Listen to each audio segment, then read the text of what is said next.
HBO's The Last of Us returns with a new season on Max. Every path has a price.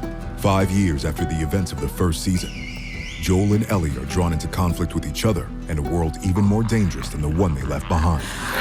CNN calls The Last of Us exquisite, fully realized, and worthy of the hype. The new season of the HBO original series, The Last of Us, premieres April 13th on Max. And listen to the official The Last of Us podcast wherever you get your podcasts. Don't you love it when things are both easier and more affordable? Like when the rain washes your car for you. Or like when you save up to 10% by bundling your renters and auto insurance with USAA. Bundle with USAA and start saving. Get a quote today. Hello, it's Dave here, and this is my wife, Kathy. Hello. And this is the Cinemile. It's the podcast where we walk home from the movies. Today we're going to be walking to a movie. It's called a Minecraft movie. We're taking our kids. They're going with their school friends. This is possibly going to be a formative memory. It's a big event for them. Yeah. And a memory that I wish to be rid of.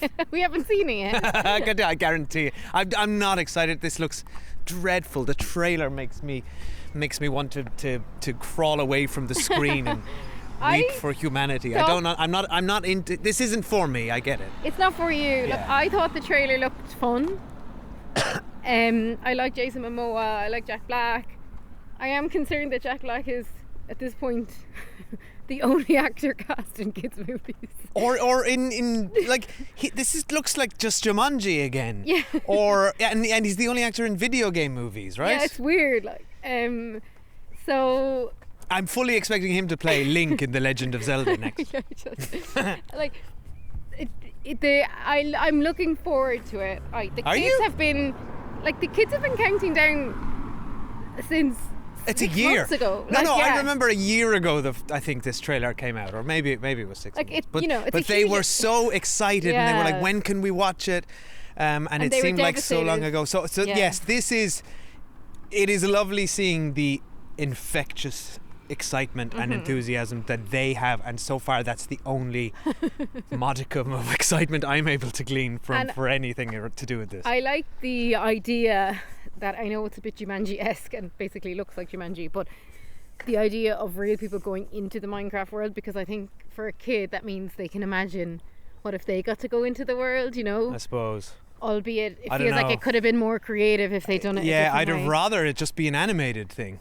Anyway, we're booked for the first day it's on, so we're going. That's today. And we'll be back after we've watched it. See you soon. Bye. Bye. In the overworld, Wow. anything you can dream about, you can create. So they built all this? Yeah, most of it. Hold up. That thing doesn't understand a word you're saying. We're talking. Life here was perfect. Until one day, Flint and Steel, we came across the Nether. A place with no joy or creativity at all. What are you making? Oh! If they get their way, this beautiful world and everything in it will wither and die. Biocon Dios. It means goodbye, brother. No, it doesn't. Don't look at her. Okay, hello, we're back. We have seen a Minecraft movie. We have dropped the kids home and we've gone out for a walk. So now we can talk openly, because I would hate to let them know what I really think. As I smiled and they told me it's the greatest movie they've ever seen, and I think this is a formative moment for their lives, and so I was just like, that's amazing. I'm so happy. I loved it too. And the group of kids we went with, we also had all gone to see Dogman together. And they're universally agreeing this is better than Dogman. Although I think at this age, so our eldest is 7, our youngest is 5. I think at that age, the best movie they've ever seen is the last movie they saw, and the next movie they see will be the best movie they've ever seen. Like that is, it is lovely. But I've heard them, like Moana too. They weren't that bothered. That's true. Yeah. Because it's not good. So they do have some level of taste. Except when it comes to the Minecraft this movie. So we should say, if it's your first time here at the Cinemile, we won't spoil I don't know what I could spoil. I didn't understand what was happening. I have to say, I will be spoiled because I fell asleep for the last 15 minutes. Yeah. I don't know. Fill you in. I don't know what happened. I didn't fall asleep, but I had a transcendental, is that the right word? Experience. Your soul left your body? Yeah. You know when you're like suddenly it's like I wasn't present. My mind literally left my body and went somewhere else. Yeah. And there was stuff happening in front of my eyes. None of it was registering. Yeah. So this won't be the most informed review because one of us, their soul left their body and the other one fell asleep. But I will say... What will you say? I will say at the beginning, they rush into this exposition. I thought that exposition would never end. It's like, okay, Jack Black, kept going. Jack Black, please stop talking. Jack Black's exposition at the start of this movie is the equivalent to your 8-year-old describing anything. Yeah. Like when this is, and so maybe they have hit on the money here because the experience of our eldest son describing YouTube videos of Minecraft to me in excruciating detail is exactly how I felt when Jack Black was like, and then I went through another portal. And then I did this. There was another portal. He goes through a portal into the Minecraft world. I'm like, okay, no spoilers. I'm not going to spoil it. This is the beginning. And then he says, and then there was another portal into another place. And then there was the Pig Lord. And I was like, what? I was expecting, like, I actually enjoyed Jumanji. This ain't no that was Jumanji. alright. It doesn't look very good. Like, Jason Momoa is funny, right? He's a good actor.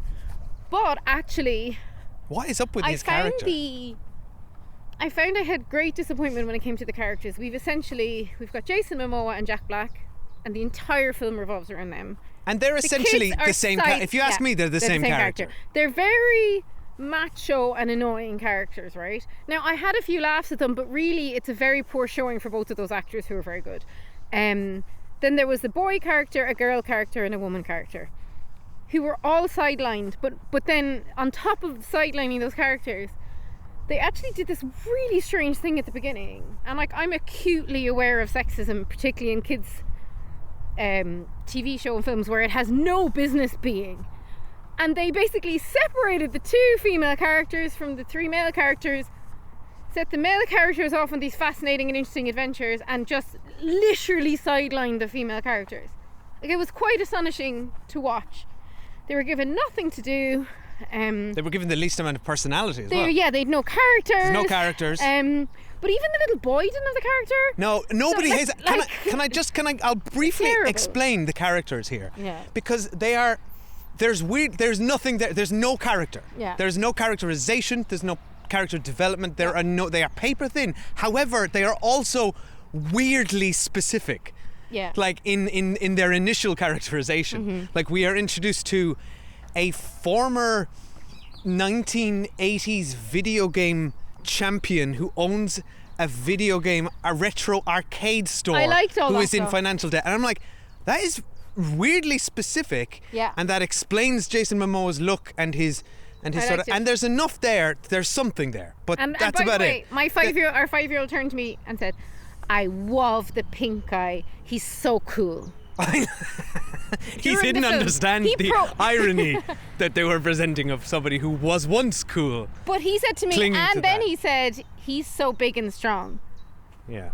So I was like, okay, he's resonating with this 5-year-old. That's fine. Which he is. And who else have we got? We've got Jack. That's it then. The first 5 minutes of Jason Momoa, I was laughing. I loved. But that's all there is. That's him.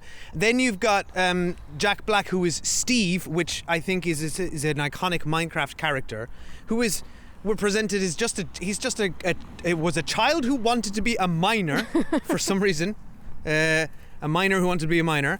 And he was creative, finds this world, and is at home there. That's his character. He's as brash and arrogant as the other guy. But Jack Black is capable of playing other characters. This is not one of those films. No, it's just Jack Black. He's just Jack Black again. on stage with Tenacious D. And then I feel he's even doing musical ditties that are honestly seemed terrible. Improvised on the spot. And I feel like the crux of the film is Jack Black and Jason Momoa having some sort of bromance, rivalry, trying to outdo each other, outpace each other.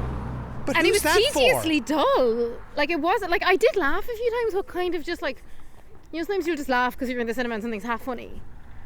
But like, there's nothing there to it. There's nothing there. And they didn't do enough of the actual, like, what is so cool about Minecraft is this kind of, this building stuff, right?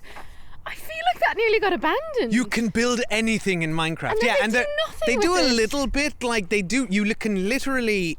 It's never really explained, but you just like the video game. The humans can just point to something and make a block appear, like with their will. And so you just point and you build stuff. But only the little boy can do that though. Not the girls. No, Jack Black was doing it. I'm saying not the girls. No, the two women, we'll talk about it in spoilers. They build a structure. It's referenced. Well, she tried to build a boat and it was like a massive disaster. It's like, oh no, the brother is the chosen one. Only the boy can do it. Yeah, there is sexism under all this. I agree. It's just, I was just enraged. Memo, you know girls play Minecraft as well. Like, is this a fucking joke? I'm sorry. And I hope there's no kids listening to this and they shouldn't, because there's a warning on it that it's for adults only. My blood was boiling, and then it's a strange feeling. My blood was boiling, and then I was simultaneously so bored by the film, and then I just fell asleep. You were exhausted from holding these conflicting points of view of anger and boredom, and also confusion. I'm like, this is a huge, like this is going to be a huge movie, right? There was queues out the door. My God, this is going to be an incredible hit. Yeah, we could not believe our cinema was jointed. It's never that busy. We came out and it was, I don't know, like chaos. 6 p.m. on a Friday, and it's just mental. Our cinema hasn't been that busy since Barbenheimer. Yeah. And I have since seen reports of, like, apparently all the cinemas around Cork anyway has been absolutely full, and luckily our screen wasn't this, of kids just like running amok, unsupervised, following some TikTok trend where they've been like throwing food and drinks around the screen. What? Apparently it's been awful. Luckily we didn't experience that. Oh no. Yeah, so apparently it's been like a nightmare for cinema staff as well. But anyway, will we go to spoilers and then you can tell me what happened? Well, can I just finish off what the other three characters are? So those two are the most well fleshed out characters. The other three are, again, so weirdly specific as a starting point. Instead of just like a group of friends going to Minecraft, which I would have been fine with, give them personality. It's like, instead it's like a brother and sister who have lost their parents, and she seems to be very early 20s. She's the marketing manager for a potato chip exactly factory. It's so specific. She's social media. Well, she looked like 15. She's running, I was so confused. I know, it's like they're so young, and she's the social media manager for a potato factory that in this town, and that's why they've moved. It's so weirdly specific. Yeah. And there's a whole thing at the beginning. We'll talk about it in spoilers in a bit, but like it's like, what, so weirdly, like, but you think that would have some bearing. They've lost their mother, they're trying to pull on some emotional thread there. Never has anything to do with anything. Yeah. And then the last one I think is the most baffling, and she's a good actress, I saw her in Peacemaker, is the woman to round out the group. So she's both a real estate agent and a zookeeper. For some reason. because the beginning of this movie leans a lot into, for some reason, financial characters having extreme financial difficulty, which I don't know, is this some sort of commentary of the America of today, or they're somehow got ahead of the Trump tariffs. But like, every character in this movie is facing financial ruin. Even there's a teacher who we meet for 1 minute with a wacky hairdo, because this is the director of Napoleon Dynamite and everyone must have wacky hair at all times. And he says, "Hi kids, I'm gonna teach you history today or something, and I also teach PE, and I live in my car, and I'm financially ruined." See, and these are the kind of things, I don't know, played for comedy. I think they're trying to, you know, the way like often a family film will try and do like jokes that the adults will get and jokes the kids will get. These are just jokes that don't land with anyone, because the kids don't understand them, and also it's not funny to make fun of somebody who's suffering financial hardship. The only good thing in the film, and I've actually just remembered it, Jennifer Coolidge. Yeah, she's fantastic. Dating a villager. Yeah. That was like, honestly, that was laugh out loud. Okay, well, let's talk about that more in spoilers. But that's, Jennifer Coolidge is the beacon of hope that this film offers, and chronically underutilized. Yeah, okay. Well, listen, I highly recommend this movie if you have a child of any age, I think, who has played Minecraft, because it seems to have played so well to the audience. It just delivered. I think I gotta say, credit to the movie. It clearly just did Minecraft. It just like, here's all the references you want to see. Here's everything. I think it did the Super Mario Brothers thing of, here is a direct port of that thing onto the screen. All the references you want, and that is, I think, perfectly sufficient. I argue the Super Mario Brothers is much better than this, though. I don't know. I think it's in the same level of just bland and average. This just, I didn't catch. It didn't work for me as somebody who doesn't know anything about Minecraft, and or someone who likes to be entertained in movies. Someone who enjoys films. The funny thing, even our 5-year-old was saying, because he loves Jack Black, because he loves his version of Hit Me Baby One More Time from Kung Fu Panda. Yeah. And he was saying, Jack Black is Bowser in Super Mario Brothers, he's Kung Fu Panda, and he's Steve.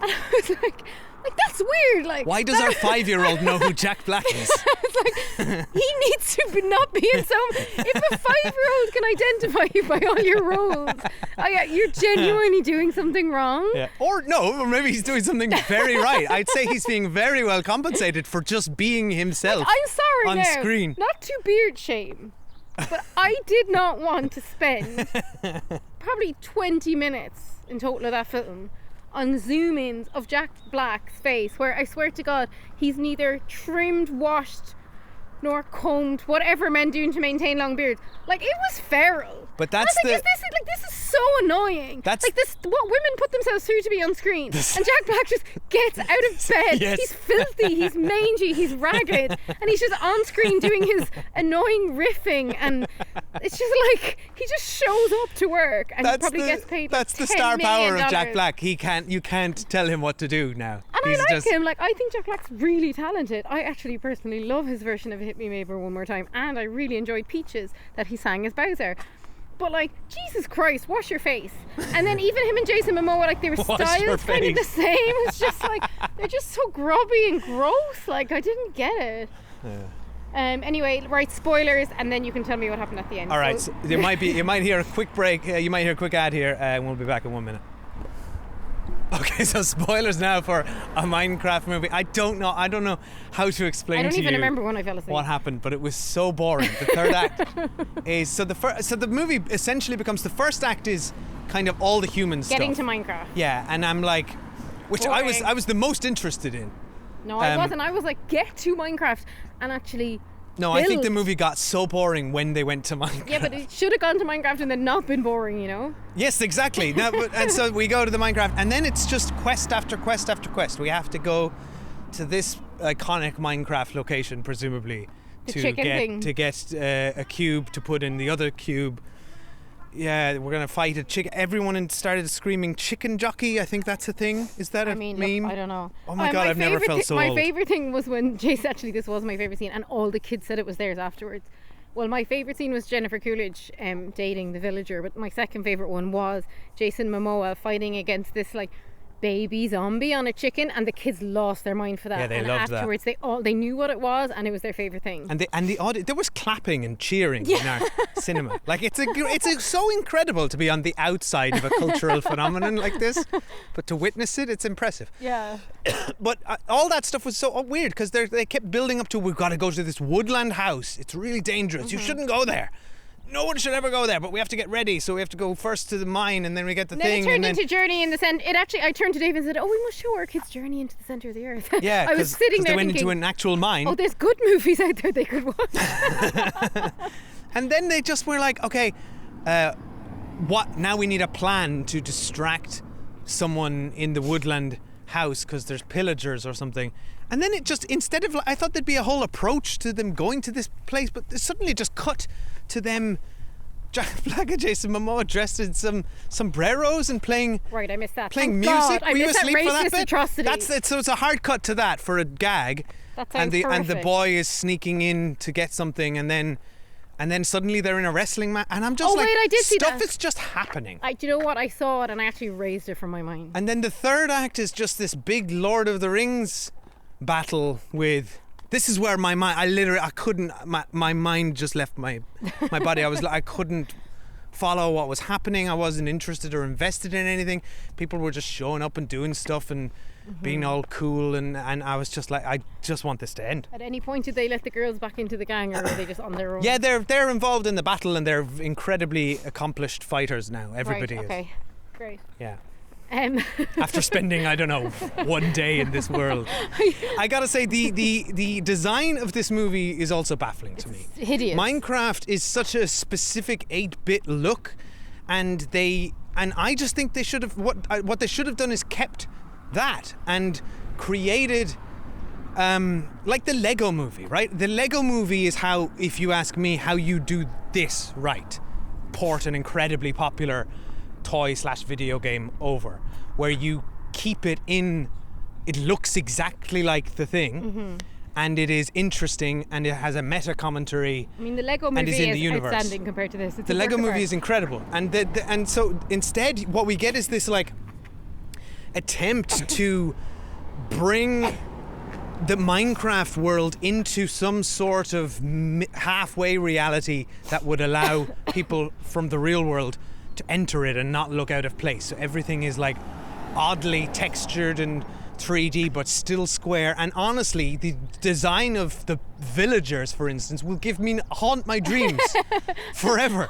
They are horrifying. When Jennifer Coolidge is having a dinner with the villager who can't speak, it's legit funny. That's a great scene. So emotionally intelligent. Yeah.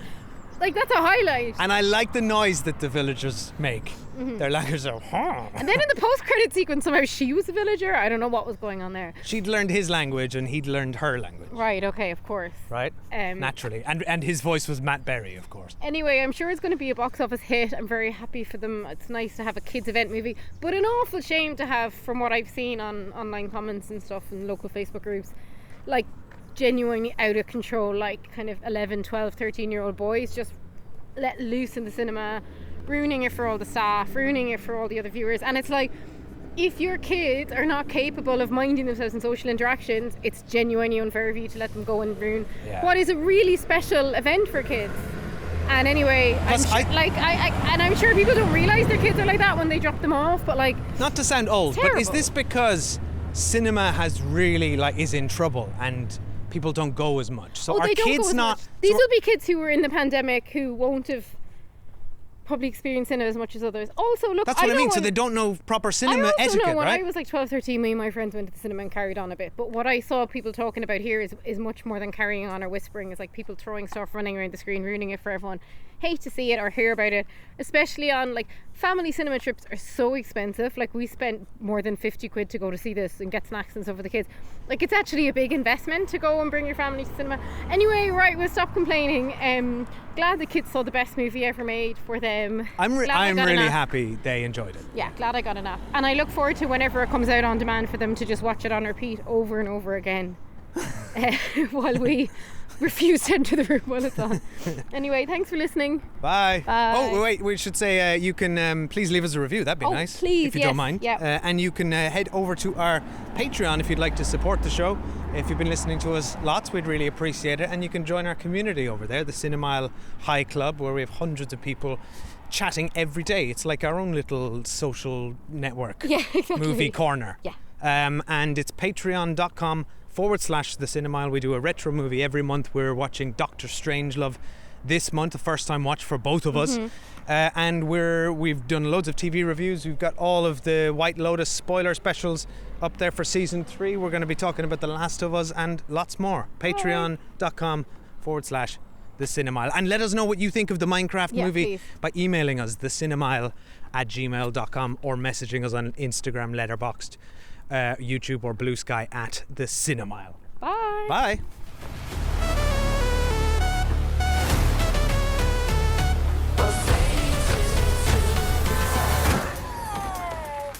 Oh no, not again. Oh my God, are you all right?